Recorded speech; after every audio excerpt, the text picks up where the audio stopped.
Alberto Carlos Almeida é aquele cientista político, analista político, paulistocêntrico. Ele é centrado na defesa, mesmo que não pareça tão flagrante, ele centrado na defesa do PT e do PSDB.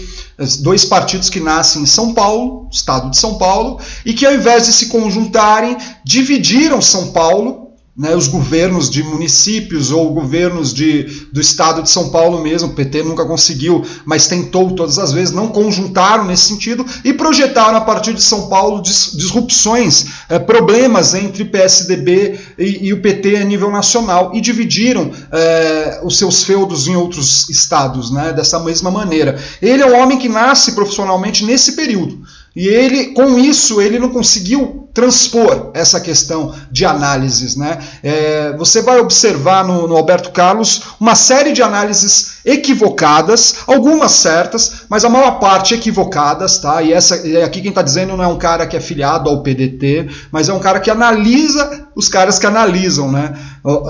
Eleitoralmente, né? O Alberto Carlos, ele errou diversas vezes. Ele, por exemplo, todo esse conjunto de crenças que ele tem, né, que ele diz que ele não é emocionado, mas a gente vê que ele tem um pendor, né, ele pende mesmo para o lado do PT e pende em segunda instância para o lado do PSDB, porque é daí que vai nascer, né, uma situação onde ele vai conseguir se acomodar. Mas é a cabeça tucana, é a cabeça uspiana. O consórcio petucano é isso, e ele faz com que pessoas atreladas a isso, e sendo também aqui de São Paulo, no caso, ou que morem aqui, não consigam com facilidade abstrair desse tipo de coisa e passar para um processo posterior de análise, né? Ele vai levar isso, por exemplo, para 2018, em que pelo Twitter ele vai fazer diversos receituários e diversas previsões, e a maior parte dessas previsões não estão corretas, vão caindo uma a uma, e ele vai sempre reanalisando o que ele analisou, ele vai sempre colocando uma nova previsão para o que ele tinha previsto horas antes, ou um dia antes, ou uma semana antes. Ele, por exemplo, é o cara que crava que Bolsonaro não chegaria ao segundo turno, porque o Bolsonaro estagnaria com 8%.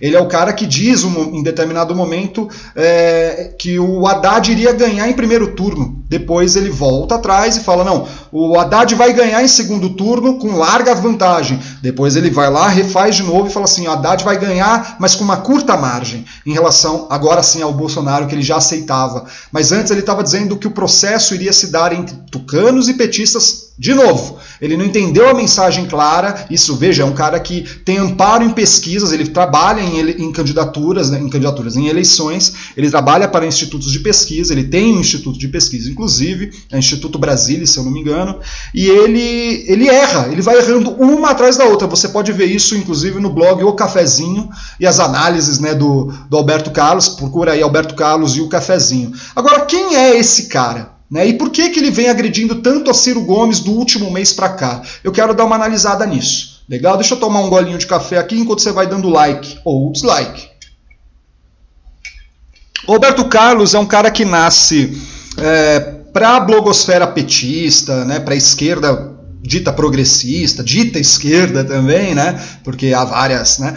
Ele é um cara que surge quando ele dá um passa fora no Manhattan Connection, do Diogo Mainardi. Ele debate com o Diogo Mainardi e sai vencedor. Ele consegue dar uma lacrada lá, e aí a esquerda adora uma lacração, não é verdade? A esquerda adora uma lacração, e aí, inverteu o Diogo Mainardi, ele é o mito, ele é o herói da esquerda, um novo herói, né? Aí beleza, ele consegue. Depois, o que o Alberto Carlos Almeida faz? Ele é um cara que no momento flagrante, um momento complicado em que o Lula ainda estava solto e podia inclusive vir a ser ministro da Dilma, ele é um cara que faz uma ligação para o Lula, aliás, o Lula faz uma ligação para ele, né, o Moraes passa o telefone, fala com o Lula, e aí ele fala, ele convence, ele tenta sugerir para o Lula ser o ministro chefe da Casa Civil da Dilma, para que aí ele tivesse um foro privilegiado, porque ele disse o seguinte, A forma como a peça jurídica está feita contra você, Lula, já está te colocando como culpado. É assim que eles estão agindo. E aí ele começa a falar, vai lá, e ele usa até baixo calão, como se tivesse uma certa intimidade com o Lula. Vai lá, porra, vocês estão muito frouxos, tal, não sei o quê. E isso aí, inclusive, todo mundo sabe, começa a descobrir quem ele é, e isso naturalmente fecha portas para eles, já que ele tomou um lado, isso sendo um analista, ele tomou um lado muito enviesado para o Lula, para o PT, e ele diz, eu estou preocupado, eu estou ansioso, estou aflito aqui. Isso fecha muitos os lados para ele, e só sobra para ele, inclusive o PSDB, e sobra para ele só o quê? Ficar atrelado ao PT. Então agora ele, mesmo não sendo filiado ao PT, ele passará então a ser um defensor, mesmo com um verniz de tecnicalidade, um verniz de observação, mas ele passa a ser um defensor absurdo do que é o PT, inclusive porque isso poderia, inclusive, contratá-lo, eles poderiam contratá-lo como consultor. Eu não estou dizendo que isso aconteceu, mas que pode acontecer ou que possa já ter acontecido, mas eu não estou dizendo que aconteceu. Tá? Eu não vou cravar isso aqui porque eu não tenho como dizer se isso é fato. Mas ele, inclusive, com o instituto dele, com os órgãos de pesquisa, com as conexões que ele tem, passaria a ser um cara benquisto. E talvez até passar a ser colunista em programas como DCM, Brasil 247, qualquer outro desses blogs aí da blogosfera petista. E ele vai para lá, inclusive. Inclusive, ele escreve hoje para Veja como colunista e fala lá, defende um monte de coisa lá, ele parece mais isento, mas está sempre defendendo uma questão lulista, uma questão petista, e aí ele coloca Dino na jogada, às vezes ele vai lá, fala um pouquinho do Ciro, dá uma paulada, e é sempre falando assim, agora Lula tem que ser candidato, é o que está por trás da narrativa desse... Agora não é mais um cientista, agora ele é um mero militante, né, político, um militante do PT, embora não seja, até onde eu sei, filiado. Ele também fica conhecido no momento em que ele briga com o Ivan Valente, porque ele vai lá, o Alberto Carlos, ele pega o histórico e o currículo do Abraham Weintraub, o nosso ministro da Educação, o segundo ministro da Educação do governo Bolsonaro, e ele vaza isso para a mídia. E o Ivan Valente fica sabendo e fala, pô, isso é um absurdo, isso é crime, ele não poderia fazer isso. Mas para a esquerda que não quer ver nada, que tampa o sol com a peneira, que contra as irregularidades desse tipo de coisa, vazamento de áudio, vazamento desse tipo de dado que não devia ter vazado, quando a direita faz isso com a esquerda se magoa e está correta em ficar magoada, indignada, mas quando acontece isso com um cara da direita, a esquerda acha lindo. Ou seja, é a mesma moeda virando de lados opostos, né? Virando ao seu lado oposto, né? Tratamento assim com um adversário, com um inimigo político, né? Um tratamento injusto. Mas aí surge o cara, né, o Ivan Valente, que diz, está errado isso aí. Por mais que eu não goste dessa figura, desse cidadão, que é o Abraham Weintraub, que é horrível mesmo, ele diz, está errado, não devia ter vazado. Isso é crime, o que o senhor fez, Alberto Carlos Almeida, é crime. Isso é fala, tá, do Ivan Valente, não é a minha fala, só estou passando aqui para vocês. Mas eu também acho que é crime, né? Mas até agora não houve nada contra o Alberto Carlos Almeida nesse sentido.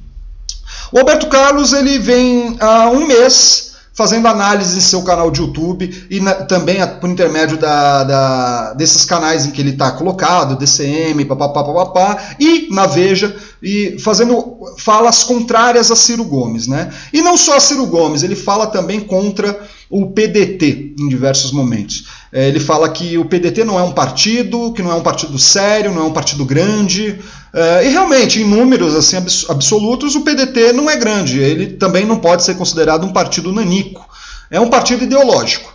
E aí, para um processo ideológico, não importa o tamanho, sinceramente, porque se for assim, então é melhor falar o mesmo do que falar, por exemplo, de um partido ideológico como o PCO.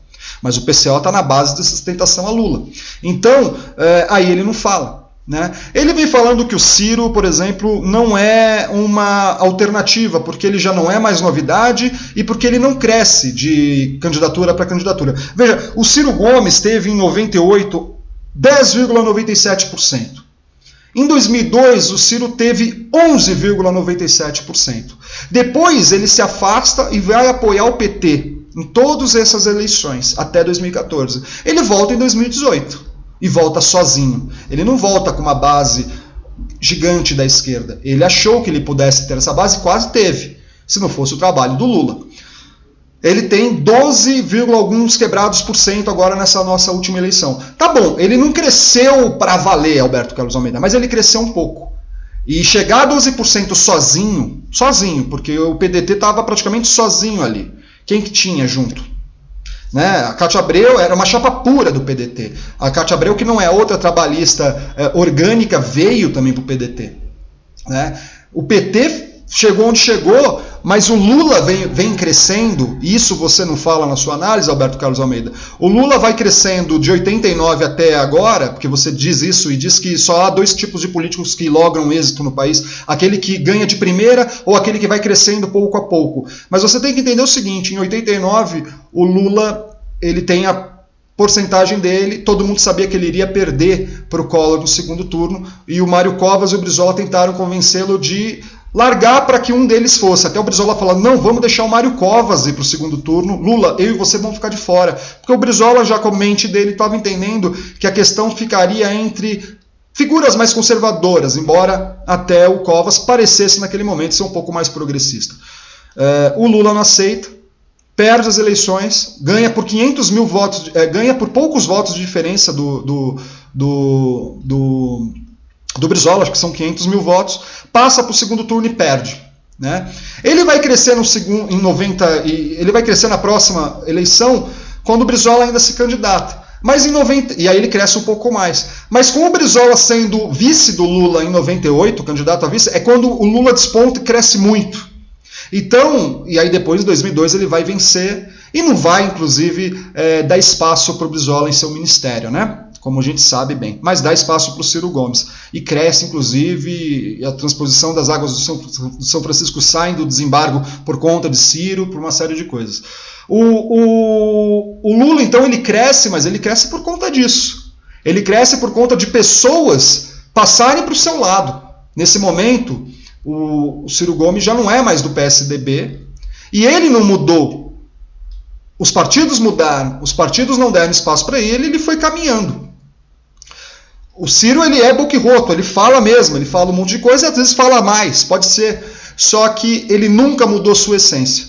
Esse tipo de crítica que você faz, de que um político não pode criticar outro, porque ou ele age como político ou ele age como um analista político, isso é mais ou menos, isso é uma meia-verdade, porque o Plínio de Arruda Sampaio, fundador do PT, ele vai para o PSOL, na época que eu fundei o PSOL, e ele critica muito. Ele critica da mesma maneira como o Ciro fez. E eu não via esse tipo de crítica de caras como você nesse momento, nesse período. Né? Aliás, hoje, agora passado a morte, o Plínio de Arruda é tratado como um mito da esquerda, e eu gosto muito do Plinião.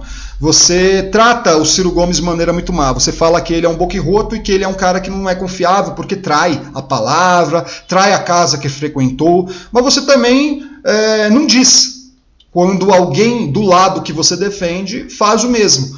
O que você disse em relação a Marília Reis ter sido podada pelo Lula em 2018? O que você disse sobre o Fernando Pimentel ter sido podado por Lula em 2018? O que você disse sobre outros caras do PSB dentro desse acordo terem sido cortados? O que você disse sobre a forma como até alguns petistas trataram o PCdoB em alguns momentos, desde 2018? E o que você disse sobre tudo que o Lula fez, ele e essa cúpula sudeste e sul do PT nacional, que vem, né, de Gleisi Hoffmann, vem de Lindenberg? O que você diz? Você não diz, você diz muito pouco ou nada, aliás nada. Você vem agora inclusive com um texto novo falando sobre o Dino, e você sugere em seu texto que o Dino deva ir para o PT para ter corpo, ou seja, você descartou o PCdoB da mesma maneira como você descartaria qualquer um.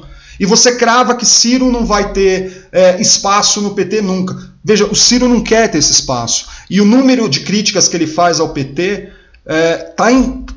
tá nessa circunstância. Por ele falar, olha, eu não quero mais conjuntar dessa maneira com o PT.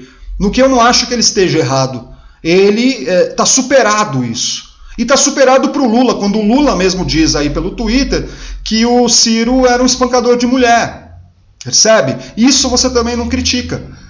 E a questão toda é que é o seguinte, a hegemonia do PT, ou essa hegemonia do PSDB, essa hegemonia petucana, essa hegemonia uspiana, essa forma uspiana de ver o Brasil, é que levou o Brasil a entregar o país para um cara como Bolsonaro.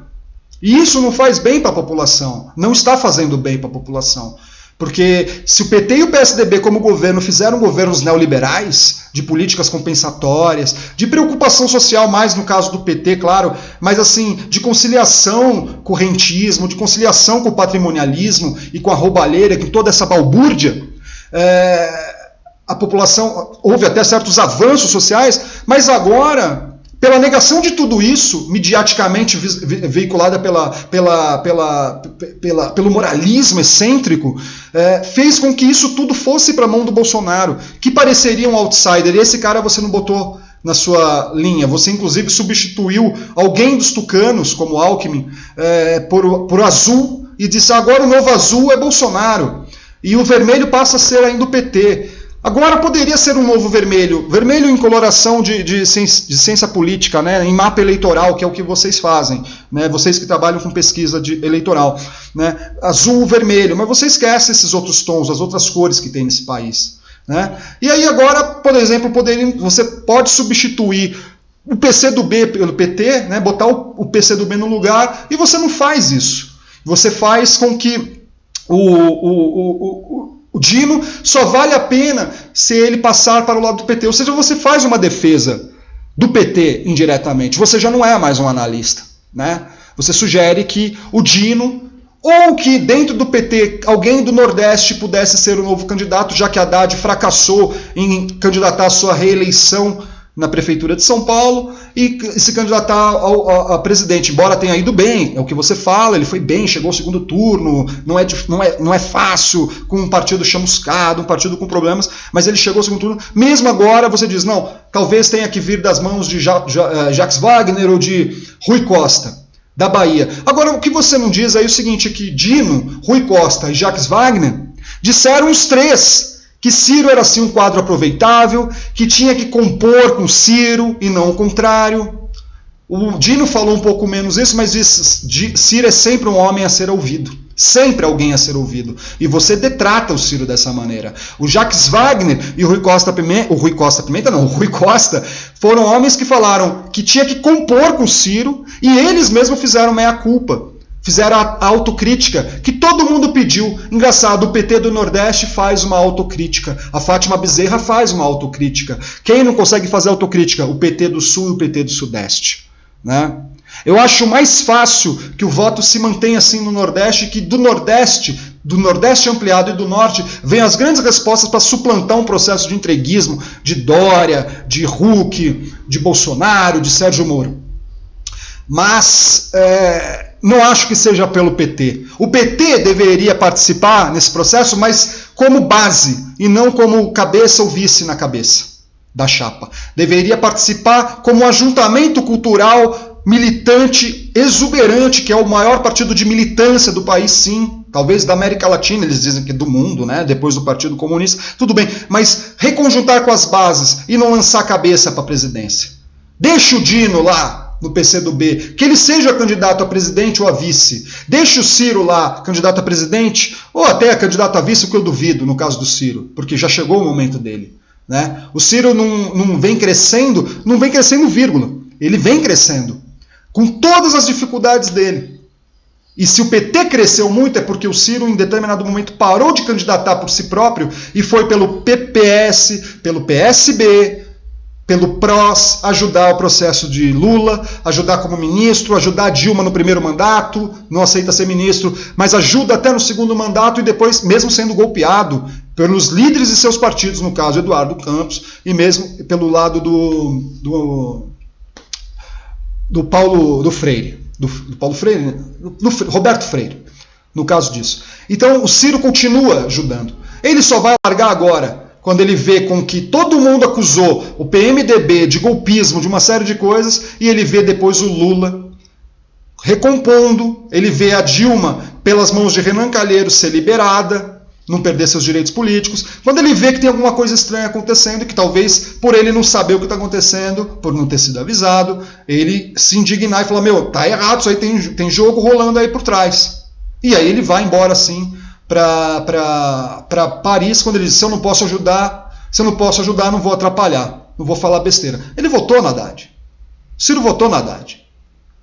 Mas ele não precisava fazer campanha. E quem cunhou a frase "o Lula tá preso babaca" não foi Ciro Gomes, foi o Cid Gomes, que foi ministro e que largou o mandato de ministro dizendo o seguinte: vão morder sua mão, esse homem, Eduardo Cunha, vai morder, ele é um gangster, ele vai morder sua mão, Dilma. E a Dilma, ao invés de ficar com um homem que estava defendendo, quis ficar com o cascavel do Cunha. E tomou a mordida. Tá certo? Então, você tem algum problema contra o Ciro Gomes que você precisa resolver em uma mesa de análise. E você vem agressivamente batendo no Ciro. Eu fico pensando por que você tem feito isso com o Ciro. É porque eu sei que você deve ter umas trackings internas dizendo que Ciro vem crescendo.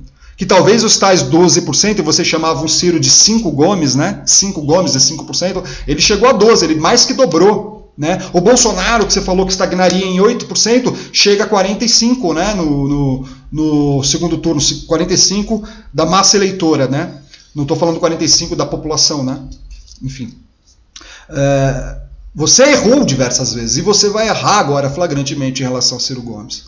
Né? Você erra, inclusive, pelo seguinte: amanhã ou depois pode surgir um acordo entre Lula e Ciro e você vai ficar vendido. Eu não aposto nisso. Você também não aposta porque eu sei que você tem notícias por dentro aí da estrutura do PT, você até influencia algumas dessas situações, mas você tem que ver o quanto que você não está influenciando da tua verve pessoal e não de análise real.